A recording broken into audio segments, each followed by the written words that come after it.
So most people know by now that these Subarus are awesome cars. I freaking love them. But the Achilles heel to them is that they lose head gaskets at about 150,000 miles on the factory gasket.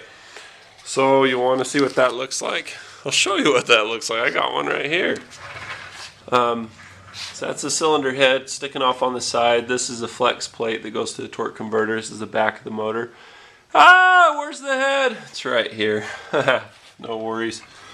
So anyway, the head gasket is the layer of material that you see this line right here between the cylinder head, hello, and the engine block, hello. This is where one was failing. You can see the yellow colored journal here is an oil journal, and these little holes here are the water jacket where antifreeze goes around the piston. So if you look at the engine here, you can see all the cooked antifreeze. The antifreeze was in there and the combustion gases were getting through there into here. You can see this one was failing a little bit too. See that white chunk of stuff?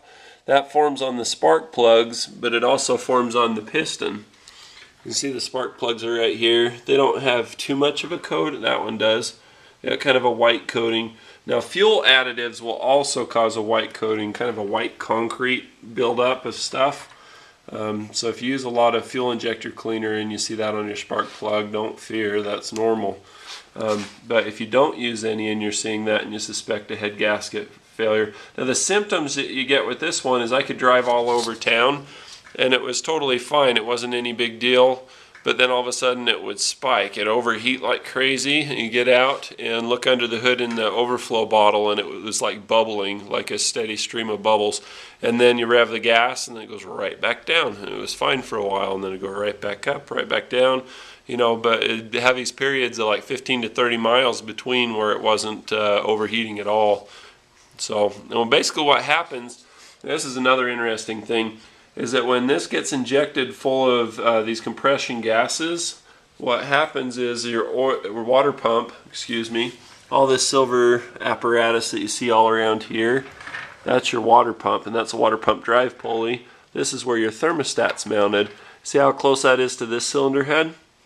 So when this cylinder head gasket fails, that water jacket, it injects the flow, goes down through this hose, you know, up and around and back through. So all of the air in the system basically winds up being stuck at the thermostat.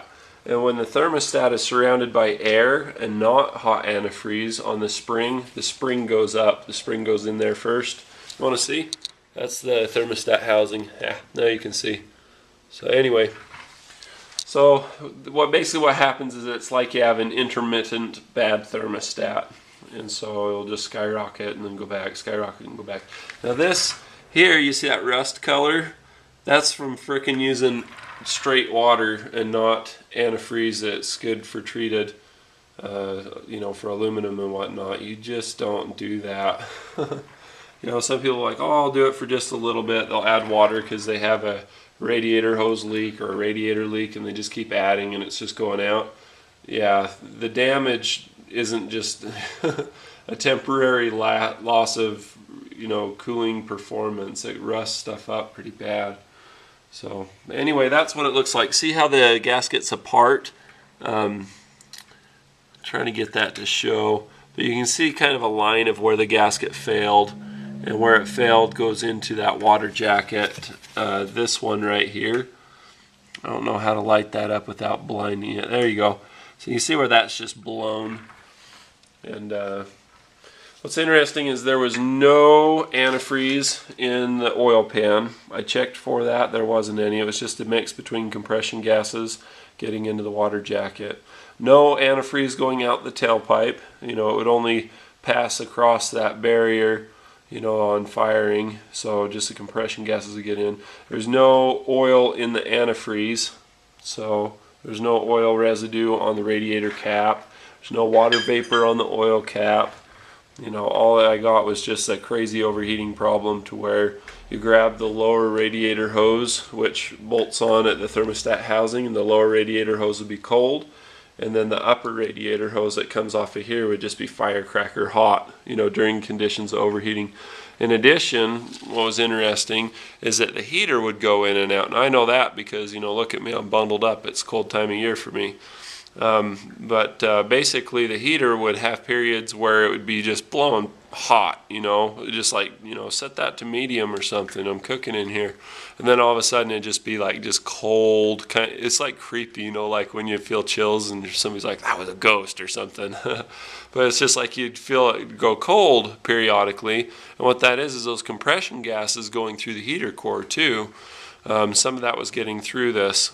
And so anyway, that is the whole story on Subaru head gaskets. I've got a bunch of videos on how to do the timing belt, how to do the head gasket torque, all that kind of stuff. But this is just kind of a fun little fill in the blanks of how to tell if yours is bad. For one, I gave you some tips, and then also what's it look like. So I'm a curious kind of guy. That's one of the things that makes me a good mechanic, is I have to figure out what happened. I have to prove everything, what I think is happening, use a scientific method, form a hypothesis, repeat tests, figure out what the deal is and see what the deal. So that's the deal. Now you see. Now you're like me. If you like this video, want to see more like it, click subscribe above. If you have any questions, I'd be happy to answer them in the comment section below. Cheers.